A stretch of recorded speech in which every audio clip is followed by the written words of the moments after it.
Y'all like this video as y'all come into the chat. Appreciate all of y'all. We're a little bit deeper now. Let's see. Let me see what my count is right now. Since the last time I went live, I crossed the 200,000 mark, and it's still going. I believe I'm at like 2,002 subscribers. I'm gonna tell y'all in just a second. Good morning, BK Crypto. What up? What up? Share this live, yo.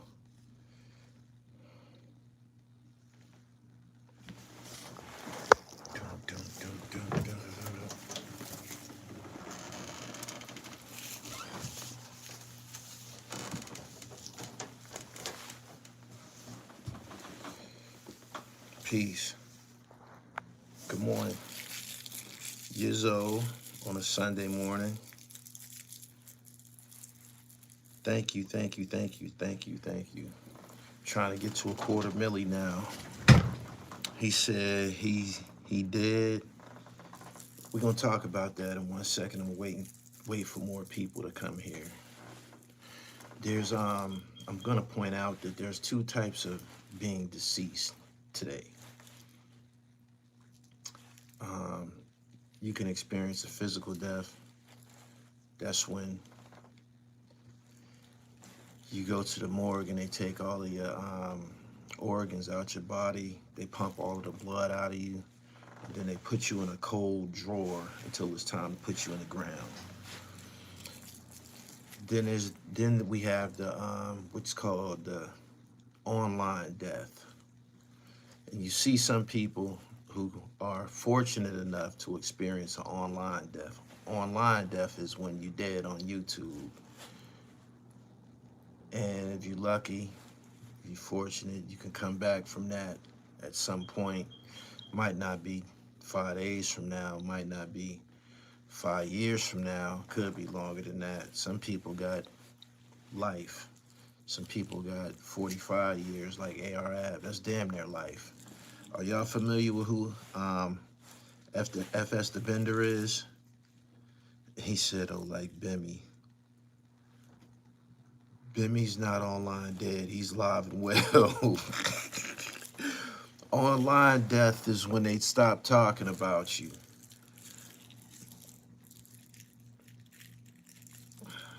He said, one of your old lives popped up on my timeline. It was funny seeing you smoke, but I definitely admire the growth. I'm going to talk about the verses in a minute. Do y'all know who S DaBender is? He wasn't around long enough for people to really get familiar with who he was if you was from outside of Philadelphia. Do y'all know who I'm talking about?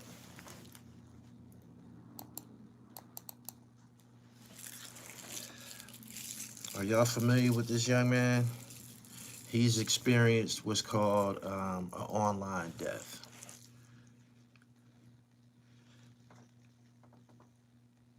If you make it out of prison, he'll be back by the time he's 30.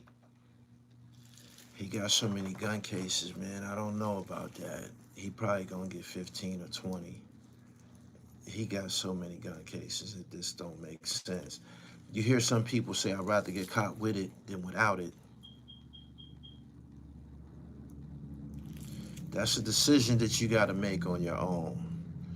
If you get caught without it, it probably can cost you your life. If you get caught with it, it probably can cost you your life.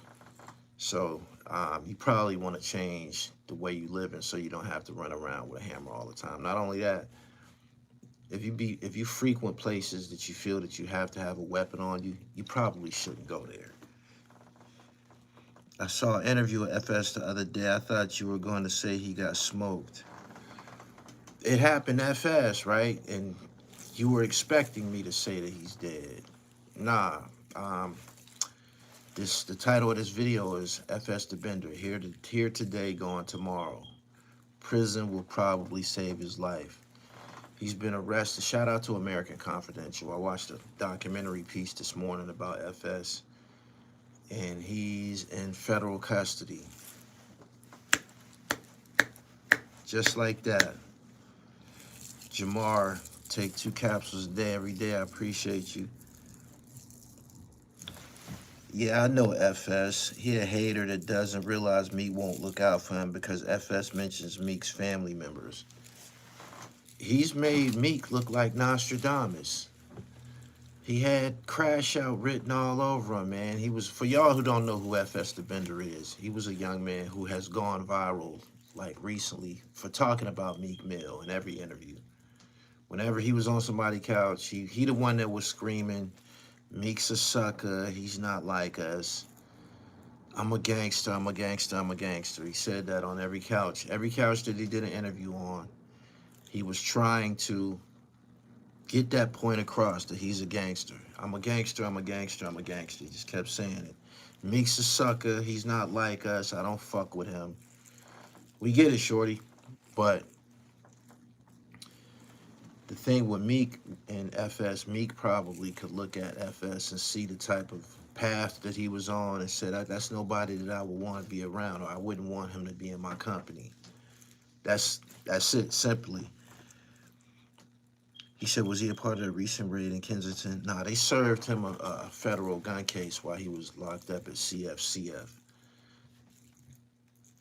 He came through the algorithm so fast that a lot of y'all don't even know who I'm talking about, but y'all can go and look this up. Look his name up after I get off of here. When I woke up and I seen that he's in the feds and shit, I just shook my head. I'm like,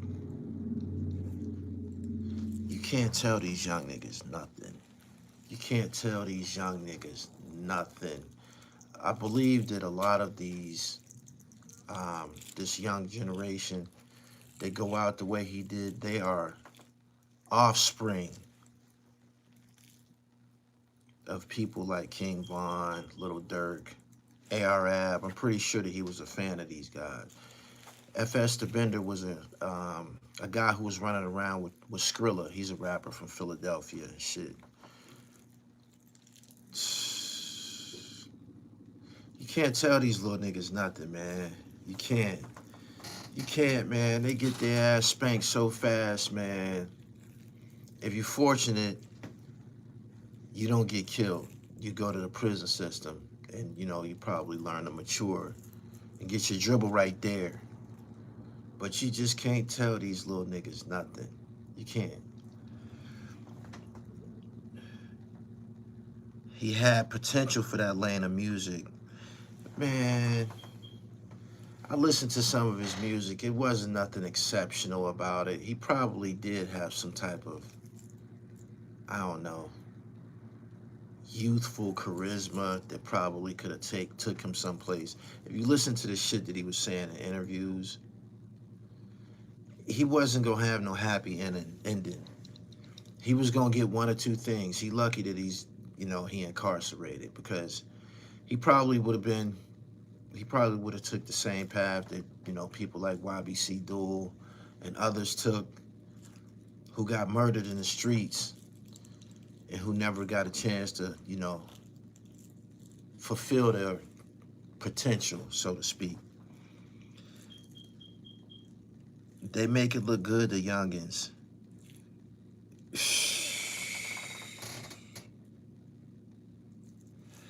When I seen that he was booked, man, I couldn't say nothing, but I just shook my head. I'm like, damn, that was fast. I said, damn, that was fast, man. Like, damn. He didn't even get his point across. Like I said, everybody here might not know who I'm talking about. But he had this thing, man, where he had destruction just all over him, all over his body. It wasn't going to be no good outcome. He was speaking of, you know, potentially signing a contract and becoming a, you know, a big rapper. He had the buzz for sure, but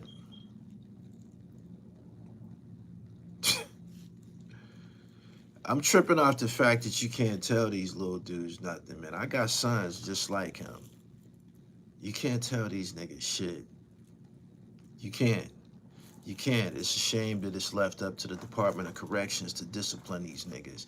You can't spare them You can't protect them. You can't brace them. Like, you can't, teach them to brace themselves. They just 100 miles an hour collision going to one or two places, the prison system, or they going to the fucking cemetery. In his interviews, he talked like he know better, but he can't shake it. He reminded me of the girl Meatball for some reason. He reminds me of Meatball like they could have been brothers and sisters. It seemed like some of the shit that he was saying it to get a laugh or something like that. But his conduct in the streets was racking up charges. He gonna be on the phone saying somebody told on me. The only thing you can do is pray for them and keep them moving. I'm so glad that my sons are nerds. Is S DaBender and YBC do both? YBC. I believe that they was affiliated some type of way. I'm not sure if he was in YBC. He could have been. They were definitely affiliated some type of way, whether they was friends or collaborated together. He said he was moving and talking reckless. What I can't get out of my head is the interview that he did. Not the most recent one on Say Cheese. He was on a platform, on somebody else's platform, when he was talking about Meek. That's how I found out about him. He went viral for speaking about Meek. And people was calling him AR-AB Jr. They was like, this is the new AR-AB. And I'd be damned if he didn't take the exact same path that Ab took. That's why I said I believe a lot of these young boys, they be influenced by people like AR-AB. Like, there's a cause and effect. AR-AB was online and he was rapping for some years. There's some people, there's some young men that bought into that. Everything that he said, top goon, goonie, kill, realest nigga alive, King Ab. There were some people that bought into that. When you buy into something like that, the philosophies of somebody like Ab, you probably gonna travel a similar path. It was the Let's Keep It 100 podcast. Bingo. That's what it was. Keep it 100.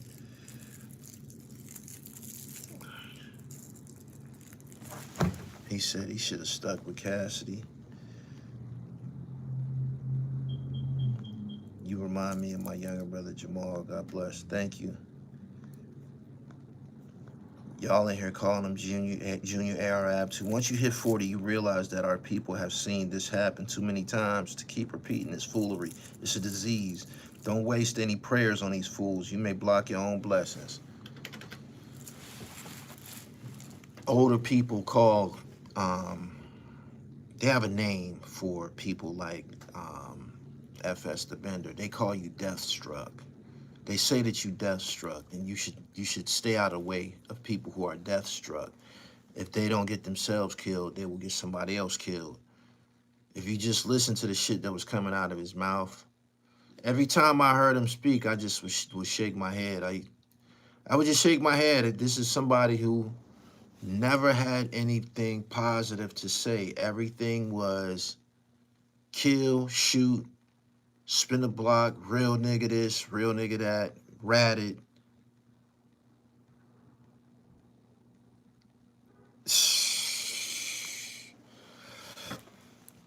They had to edit a lot of his interviews. He was talking reckless. He rap about smoking on dead ops and innocents. Philly only but so small. These people be smoking on actually related to people that can give him a chance. He even mentioned a family member of mine. Where he going right now with all them gun charges?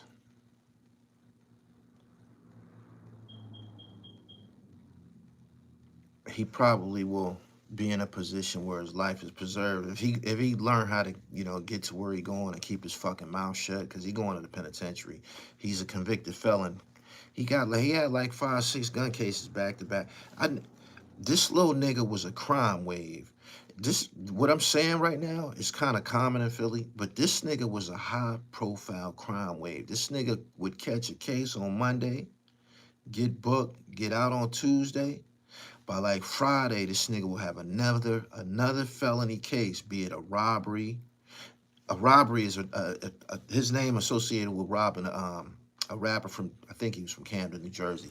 That was another reason that he went viral. But this little nigga, there was no positive ending that was gonna happen, and that's why Meek was telling Skrilla, "Yo, don't bring that nigga around me, man. I can't help him. Like, don't bring him around me. I don't want those types of people around me. Even though I rap about certain things, that's not who I am anymore. People need to understand that. Once a rapper start making large amounts of money, they probably rap about things that they used to be into, or things that people in their entourage, a lifestyle that they might live, but they not really living like this. You seen recently T Grizzly. T Grizzly is viral right now. T Grizzly has been viral 2 or 3 times in the last maybe like 60 days. He's viral right now because somebody broke in his house and took $1 million worth of jewelry or $1 million cash. One of the they took a large, let's say they took a large sum of money from him and some jewelry.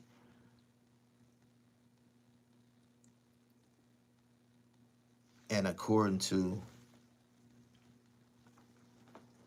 what I'm hearing on the internet is he told on the guys who allegedly did this robbery, if you got $1 million worth of jewelry and it was taken out of your house, you probably had renter's insurance or something like that. You got to file a police report. There's no way that if you expect to be compensated, or you expect the insurance company to honor that policy, you got to tell them something.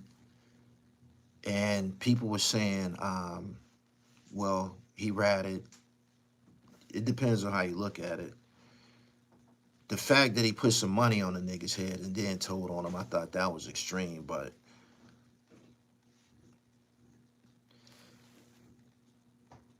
the shit that people be spitting in the booth, you cannot live that shit out in real life. Your career will be short. Your days will be short. I promise you.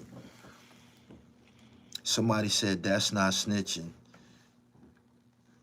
Well, the fact that he put money on the niggas' heads and told on them, that's got the online community in an uproar. When a person gets to the point where they got $1 million worth of jewelry or $1 million in their house, that's not a street guy anymore. That's not a street guy anymore. So you can't expect somebody like that, that's living like that, to come down into the streets and have gunplay with niggas who don't got a dime. That don't make sense. I remember when it happened, he had it insured in the beginning. People were saying it was a scam. Yeah. And the Cali niggas did it. The Cali niggas did it. How do they be getting in these people's houses? Think either you tell somebody that can't be trusted where you live. You might have invited a girl. Niggas got to be mindful of the types of chicks they be fucking around with and what they expose these chicks to, because girls be having 2, 3 niggas and shit. Plus they got brothers and cousins and shit like that. All it takes is for them to tell the wrong person, and then your ass is up. It's up. It's up. For real.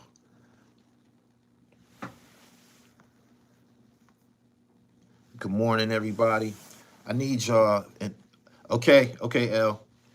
In order for this to make sense, you gotta go see who S DaBender is, and you will listen to this nigga talking, and you would just shake your head like. I wanted to tell this little nigga to shut up so much, man. Like, I'm literally looking at the TV saying, man, shut the fuck up, man. Why are you saying this shit, man? Like, do you know that once you get on the radar of law enforcement, they listening to the shit that you saying in interviews. They don't just arrest you and you make bail and you go on about your business. You on the map now. They listening to what the fuck you saying. And they saying to themselves, this is it's a good chance that somebody who talking like this is still carrying weapons. So whenever we see him, we're gonna approach him, or we're gonna pull him over. Any vehicle we see him in, we looking for fucking guns. Why? Because the shit that's coming out this nigga mouth on these fucking platforms, it don't make no goddamn sense. He said, young boy's a clown, steady drawing. If you read the comments under the video that I watched this morning, it's on American Confidential's channel. Everybody in the comments saying, like, dummy, crash out, good for him, he deserved it. It's probably gonna save his life. Nobody had anything positive to say about this little dude in the comments. It just makes you wonder, who is your, do you got an older brother or uncle, some older niggas that you like look up to and shit like that? Like, nobody was pulling your coat telling you, yo, you about to fuck up all this money, man. Like, you gotta chill out. Nah, the people that he looked up to was death-struck too. He looked up, it was plain to see. This nigga looked up to people like ARAB. It was blatant. It was blatant.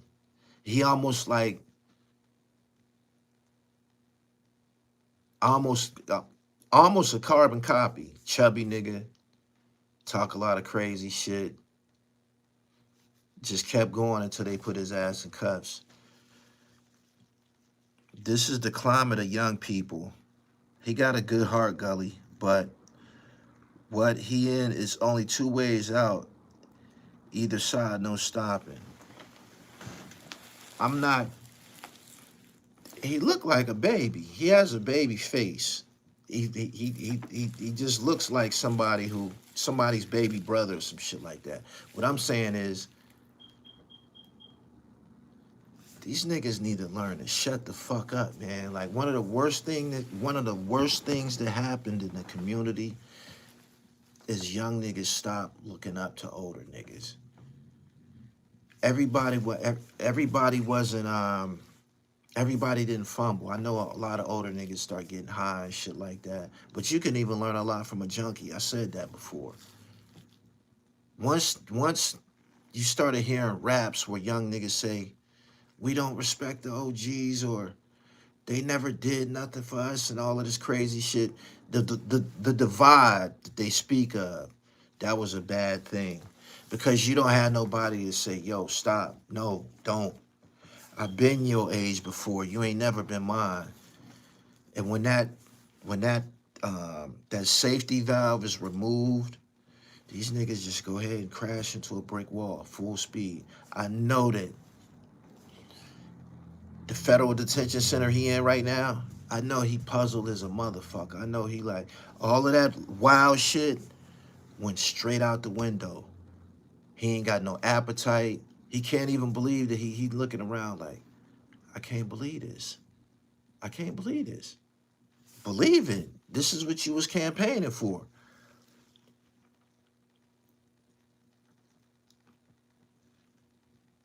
You got to make your own footprints in this world. That's when drill rap came into hip hop.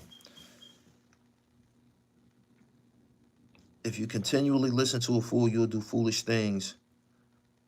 He said he booked. Yeah, he got a federal case. All of that running in and out of CFCF, all them visits to State Road, that's over with. Now you in a place where you ain't getting no bail.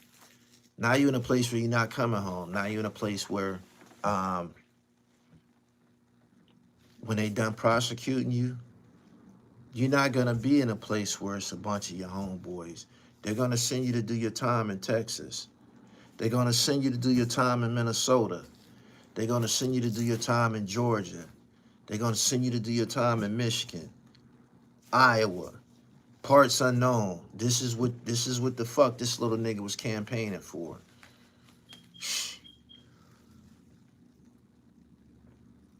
It's very, very important that you have, I hate that I have to do this, but I often have to do this. I have to interject what's going on in my life into this dialogue.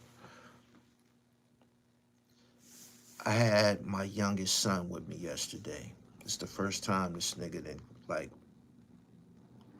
we've kicked it. This is the second time I've kicked it with him in 3 years. I'm gonna explain why. His mother said some slick shit to me, right? I'm training this little nigga to be a basketball player, to be a point guard. It ain't nobody in the world better equipped to teach this nigga to be a PG than me.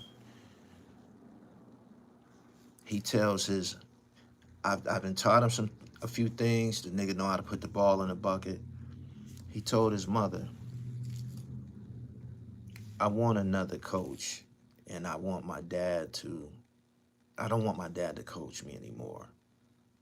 I want another coach. I want to be on a team, and I want my dad to come to the games and sit down. This is what a kid told his mother. So she presented this to me. I said, bitch, is you crazy? You out your goddamn mind? I'm never coming to no basketball game and sitting the fuck down. You crazy? I'm gonna be this nigga coach till he die. You know what I'm saying? I'm like, bitch, you out your goddamn mind. No matter, oh, she said I was too hard on him. She said I was too hard on him. You dumbass bitch. It don't matter who coach him. He gonna get yelled at.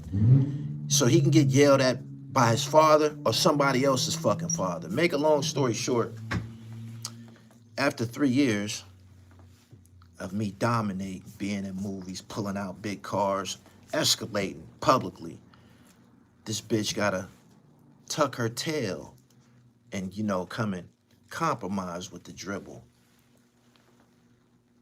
I had a birthday recently. He popped up at my door. When I seen him, I'm looking at him. I told him, I said, take your shirt off. He took his shirt off. I shook my head. I said, I knew the next time that I seen you, you were gonna be chubby. You was on your way to being fat. You lucky it was only 3 years. I said, I knew you was gonna be chubby next time I seen you. You know why the nigga chubby? Cause his fat ass mama ain't pushing athletics on him. You got little boys who will say, I don't want to do that. I don't want to play football. I don't want to play basketball. I don't want to box. I don't want to play baseball. And they mothers say, okay, you don't have to. If he's not doing these activities, what the fuck is he doing? Sitting his ass on the motherfucking couch somewhere with a tablet or scrolling on the internet, eating fucking snacks, becoming a little fat nigga and shit. Like I said, I knew he was gonna be fat when I seen him and shit. You dig? You can't be, not none of my boys anyway. You can't be one of my boys under my tutelage and not be an athlete. It's several sports, nigga. You got to pick one or three. You dig? But she felt that I was being too hard on him. So her bright idea was to take this nigga to some Caucasians and put him in a basketball program. Not in the hood where I had him playing at. She took him out to the suburbs to be a part of this basketball program. You know what the white folks did when his black ass got out there? You know what they did? They put his monkey ass on the bench. Yeah, you know why? Because they kids is gonna be the ones to get on the fucking court. This shit had me,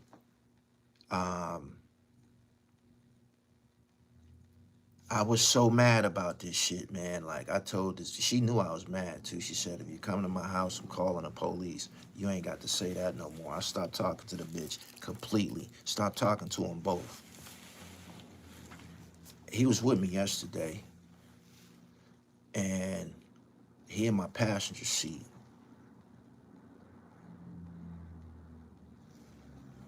I'm making my moves through the city, delivering clothes and shit, hitting licks, man. This nigga watching me make thousands of dollars. And you know what he told me?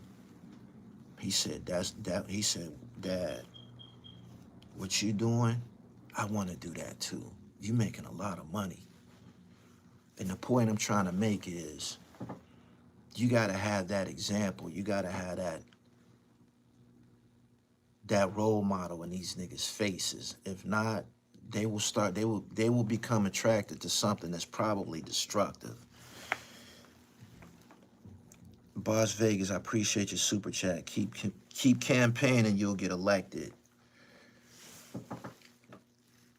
He said, why is an athlete the only way for a black man to be successful? You're missing the whole point. When you are an athlete, you learn how to be a team player. That removes the whole thought process of being selfish. You learn to share. You learn to be a team player. You learn camaraderie. You learn to compete. And you become aggressive, something that a lot of these boys, that's an element that a lot of these boys won't have if they're being raised by their mom. Little boys need to be in conflict. Get your ass on a football field and get the banging and shit. They need to be in a boxing ring. Get in there and get the banging. You need to be on a basketball court. Get in there and get the banging. You need contact sports. You know why? Life is a contact sport. You can try to shelter your baby all you want. When his ass get to school, you're not there to shelter him. And if he's not used to conflict, if he's not used to contact sports, he's not gonna handle that shit well. He's not. He's not. A little boy that's been playing football, wrestling, or basketball, they more likely to defend themselves. When conflict come, you won't have to go to the school talking about who bullying my baby. You know why? Because if he's used to conflict, if he's used to contact sports, he more than likely gonna throw a punch. He more than likely gonna throw a punch. He more than likely gonna jack a motherfucker up. Why? Because he's used to the contact. He said you learn true brotherhood. You learn disciplines. You learn how to push yourself. You know what I'm saying? And not only that, you develop a nice athletic frame. That's what's up with sports. Not to mention that being an athlete can pay for an education. It can. I went to prep school. I didn't pay a dime. All I had to do was show up. The world has no shelter. Sports is a life lesson. If the other boys don't respect them, it's hard. And the sports world is the first place where young boys start to assemble the totem pole. This is the first place where young boys start to assemble the totem pole. The niggas that's running backs, the niggas that's quarterbacks, they are in a different position on the totem pole for life than everybody else. This is proven. The niggas that the coach say, yo, you're gonna be the point guard. You know what he just did? He just told you that your child is a leader. This is a trait that a coach picked up on. This child is a leader. You're supposed to co-sign and nourish that. You're supposed to try to do everything in your power to support that position. But when that is removed, I said this before. Ain't nobody more dangerous than niggas who didn't play sports. The niggas that didn't play sports was all retarded. Every nigga I know that didn't play sports, I had friends amongst us that didn't play sports. Niggas was retarded, uncoordinated. The niggas that didn't play sports, you know what they like to do? They like to fight. Niggas like to fight. They did. They like to fight. You know who they like to fight? The niggas who dominated sports. They develop jealousy and shit like that. When you an athlete, you glow different, you bob different, your confidence is different. Guys who didn't participate, that was on the sidelines when we was playing football and shit like that, basketball, whatever, them niggas didn't, they ended up being a different type of nigga and shit. I'm just gonna leave it like that. Calling men and women niggas and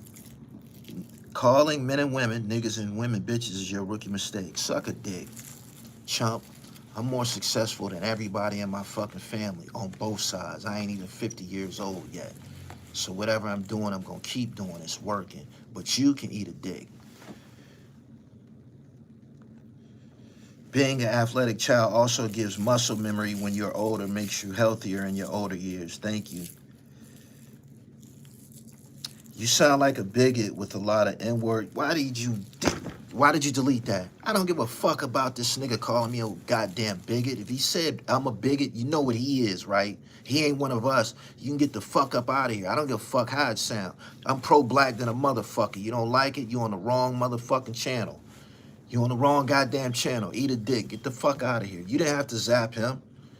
When I get on here, I'm speaking about our babies. I'm not speaking about yours. You need to go to another fucking channel where you can raise yours your motherfucking self. I'm in here sharing shit that's going on in my life. My baby black. You dig? So I'm gonna speak from that perspective. I don't give a fuck if you feel alienated by anything that I said. I don't. You can eat a dick. I don't love you. The fuck out of here.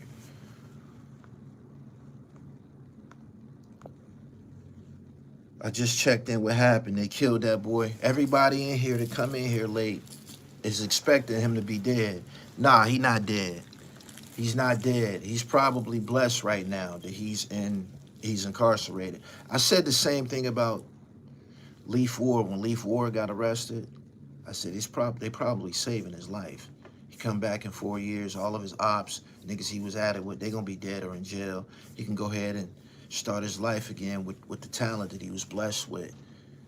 If this young nigga's lucky, he probably can come back after a dime. He young nigga. Come back and still be in his 30s. If you choose to be an entertainer, you probably could still do that. But right now, he's going to the goddamn penitentiary.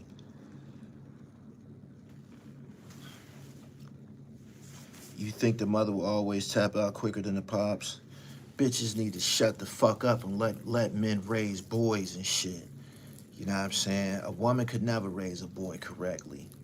If a mother is raising a boy, she's doing her best.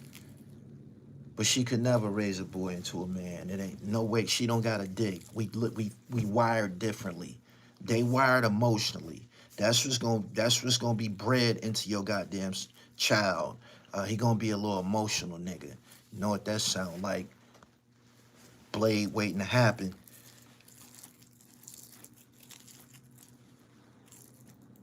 Dudes seem to have too many yes men around him. He said openly, I don't listen to my manager. He said, that's my manager right there. I don't listen to nothing he says. He said that on a platform. Can't nobody help you. You going to the penitentiary. Maybe them COs can help your ass. What do you think of the Eagles this year? I ain't been following them. I keep hearing people saying that the quarterback and the Eagles went to the Super Bowl by way of Saquon Barkley. In the defense, they saying that Jalen ain't really like that passing wise. They saying he a running back. That's what they saying.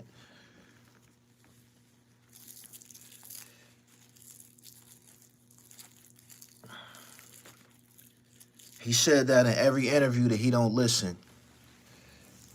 Hard head make a soft ass. I bet you where he at right now. You know what he doing? Hey, old head. Hey, old head. That's what they call you in the pen. You got all these questions now, but when you was free, a motherfucker couldn't tell you nothing. You had all the goddamn answers. Now you want to know what they about to do to you. Somebody's breaking it down to him right now. Let me see your charges, shorty. Then they ask you how old you are. Yeah, when you ask an old timer what they about to do to me, one of the first questions they ask you is how old are you? That tell you that you're gonna be here a minute. And if you're young enough, you're gonna still have your life when they done with you. But they will always, 100% of the time, before they give you their verdict, they gonna say, how old are you? Because they tallying it in their head whether or not you can survive what the fuck is about to happen to you. They not about to give you no good news. You're not going home. If you made it this far, you're not going home. They charged you. That means you a part of this shit right now. So, how old are you? Man, I remember this older cat named Amos. We had just got done getting sentenced, and we was being shackled to go to the prison system. And I was sick. I was sick. My girl was on the streets fucking. I knew it was gonna get worse. I was sick. He said, man, how much time you got? I had a 3 to 9, but I had 30 months to do before I came home. And I told him. And he said, how old is you, Jamil? And I told him. He said, man, you good. You can do that. And I said in my head, man, is you crazy? What That's 30 fucking months. That's like 3 years.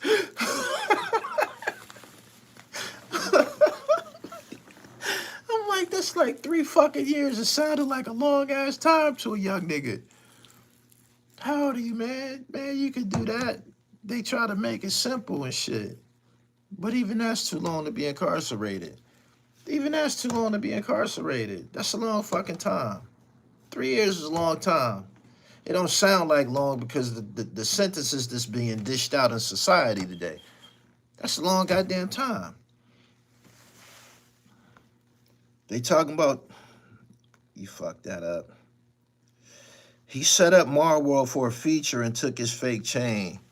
Yeah, that's one of the reasons that he went viral about that boy from New Jersey's chain. Wherever he was at, there was some bullshit going on.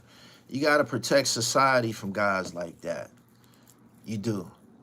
And he thought it was a joke. You gotta protect niggas just not taking life seriously.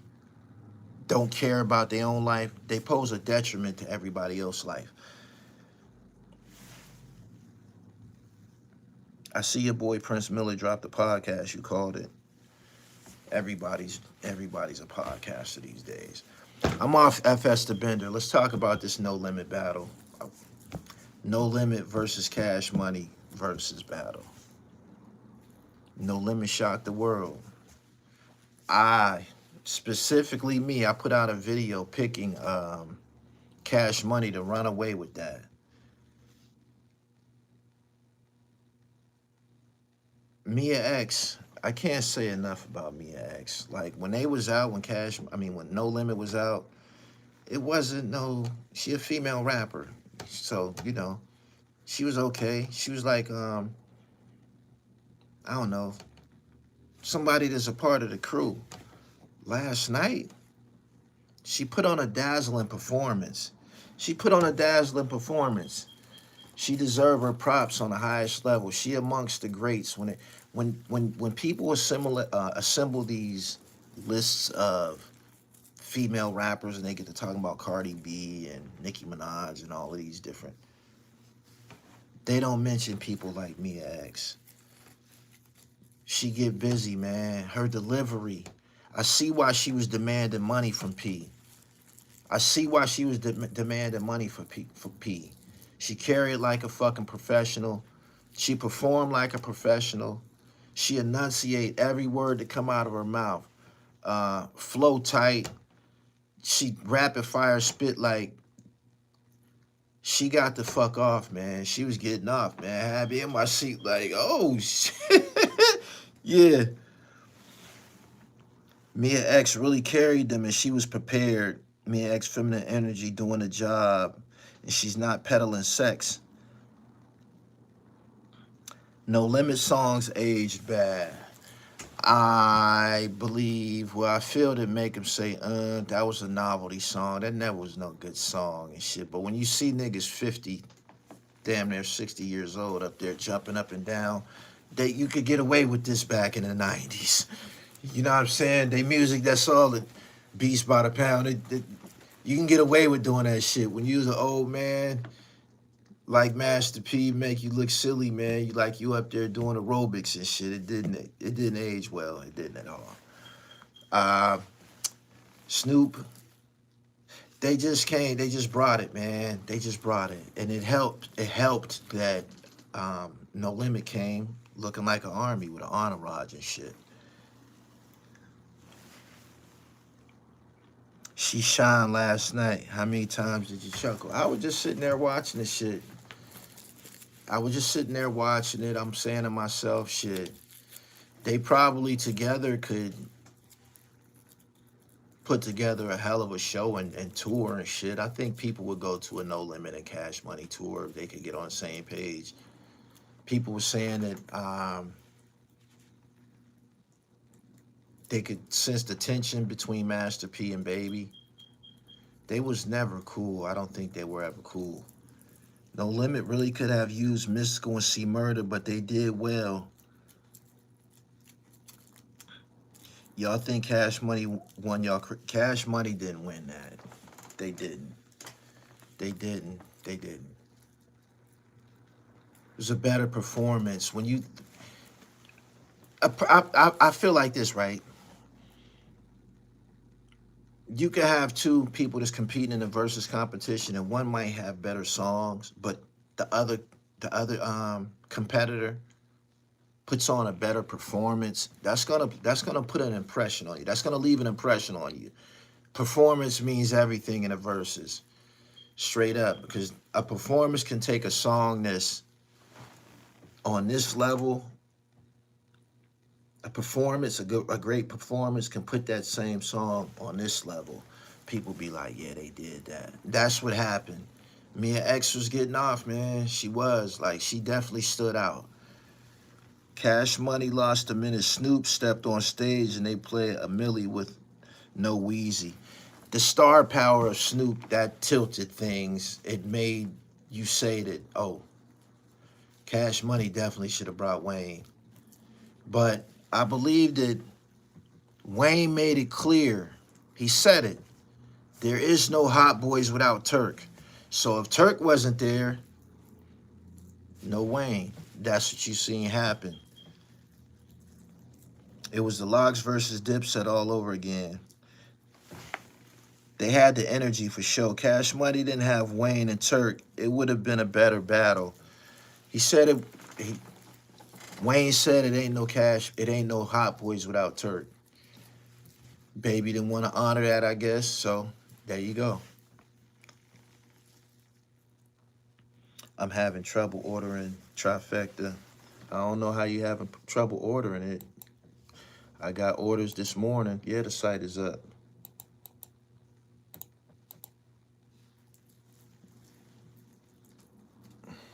Sam Miller, Dallas, Texas. He just ordered 5 minutes ago. Wayne not going for that shit. No Turk, no Wayne, and he's standing on that. Just like Dipset versus D-Block. D-Block won wholeheartedly, but even if Dipset had better songs, D-Block's performance was way better, especially without vocals on the track. Bingo. Cash Money looked high out there. A lot of them like that food. Birdman need to grow up. I seen a post this morning that said, you seen the difference between CEOs. Master P showed up with 50 people, entourage, performers, whatever, and they did their thing, whereas Baby got up there and was, throwing subliminals at Turk and shit like that. So Birdman was bragging about touring with Youngboy. He said, I seen that post. Sound like Royce 5'9" saying it ain't no slaughterhouse without Joe Budden. Birdman need to grow up. No Limit got street bangers. Cash Money got radio hits. It's a difference. I agree with that. Birdman be moving slow nowadays. This a video of Birdman nodding out during an interview that's online. That's crazy. I never liked Silk the Shocker, but found myself rooting for him to keep on beat. Everybody that was available for the show was there for No Limit.